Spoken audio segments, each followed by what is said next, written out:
is Clint Thompson. Welcome to the Sales Sweet Spot. Thank you for joining me. I want to tell you a little bit about the Sales Sweet Spot and tell you a little bit about myself before I start. This is my first video blog for the Sales Sweet Spot. The Sales Sweet Spot is sponsored by a company that's called DigiHype Media. DigiHype Media is a digital marketing company out of Mississauga, Ontario, Canada. DigiHype Media was founded 3 years ago by myself. I'm the managing director of the company, and we're involved in everything including website development, social media management and marketing, and of course optimization, reputation management, and so on and so forth. The whole reason why the Sales Sweet Spot was created, I'll give you a little bit of my background as well. I've been in the sales and marketing industry for about 25 years. I've worked in a lot of different companies, large and small, and even startup companies.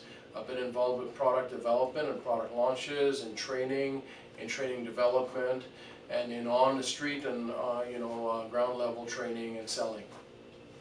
The whole idea of the Sales Sweet Spot and the whole reason for the Sales Sweet Spot is to assist people that are getting into the selling industry. I really found that even though there's a lot of information about selling out there, there's very little information that's available by video, I should say, for young recruits and new people in selling. So I want to just use some of my experience. It's not going to suit everyone, I'll tell you right off the get-go, but certainly it'll give you some insight into the things that you can do and maybe things you can adjust in your selling process, so I hope it helps. So I want to start quickly and talk a little bit about your introduction and learning the process. There is a process to selling, and there's a process to professional selling. And for those who think that there isn't, if they're not in the industry, there certainly is. And I think the top 10% within their own industries would understand and appreciate and would approve exactly what I'm saying. So there is a process to selling, and there is a way to professionally present, to explain, to educate, to understand clients, and to be able to exchange services for commodity, money, and so on. The first thing I want to talk about is understanding behavior. Selling, there's a lot of psychology involved in selling, and I'm not going to spend an awful lot of time on it, but I want to chat a little bit about it. It's important to understand your client. It's important to understand their background. It's important to understand their business's background. It's important to understand their competition. It's important to understand the area that they do business. But it's equally as important to understand behavior. And there's many, when I talk about behavior, I mean the attitude of the client when you first meet them, maybe the approach that the client has, maybe they have had bad experiences with salespeople in the past, or with selling companies, and you sort of hit that wall when you walk in the door. Some people call it the gatekeeper.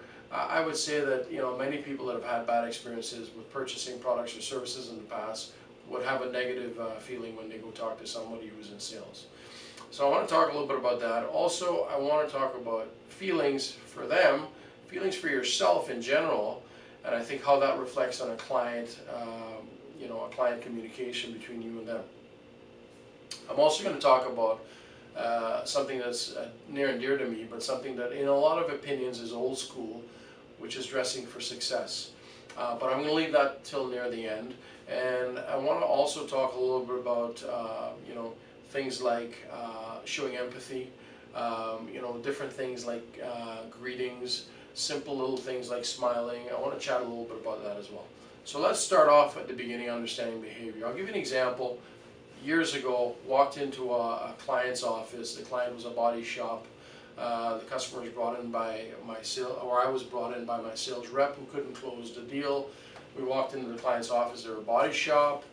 The customer was not happy to see us at all because the sales rep had gone in there twice to try and close off the sale. The client had had good experiences with us, but of course was not happy for whatever reason, and there wasn't that connection. I noticed in the client's office, I think the first thing you need to do is observe. The first thing I noticed when I walked into the client's office was all the trophies that they had in their office, all the photos of auto racing with this customer on the podium, accepting prizes, and some massive, massive trophies, all sorts of awards and accolades for this guy in his office. And he was just a regular looking guy, mechanic. Well, at the end of the day, I started to talk about that because I was so in awe by this guy's accomplishments. I mean, I've been involved in sports before. I have 1 or 2 trophies here and there. This guy's office was filled.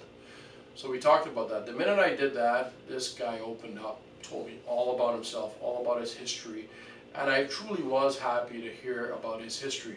But what it also gave me is it gave me information about this client and really what makes him tick, what makes him happy. They were a true auto buff, they really liked competition, and they wanted to win. And that was key for me to learn, because that customer wants to win, then I need to have a product or service that can match what their needs are so they can win against their competition and bring the best possible product to the market and win with that as well from a customer service perspective. So that was really, really important, and that was a big eye-opener. So that's all about learning the process, understanding behavior. The minute I took down that barrier with that client about it was all about me, no, it's all about what's in it for them. And once I sort of opened that door, made them understand that I do care about them and I'm prepared to spend the time with them to earn their trust and then to potentially earn their business, the customer opened up and we were able to make a sale within a couple of hours. So more than worth your while. Also, you need to offer respect. You need to respect the client you're dealing with. It doesn't matter if the customer is a CEO of a large corporation, a multinational company. It doesn't matter if the client is a janitorial company. It doesn't matter. The customer is important, very, very important to you and to them. They're the CEO of their own company. And it's important for you to understand and to respect that and pay that homage to that client. As well, you need to understand who you're dealing with. In some cases, you're dealing with somebody who's not the CEO, but someone who is the right hand or a huge part of the CEO's success, and they place a lot of trust in those people.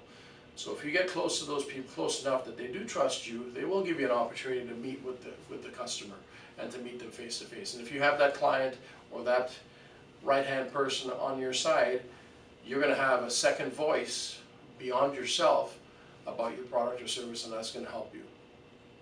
So really, you need to understand the players. And also, the last thing I want to talk about is dressing for success.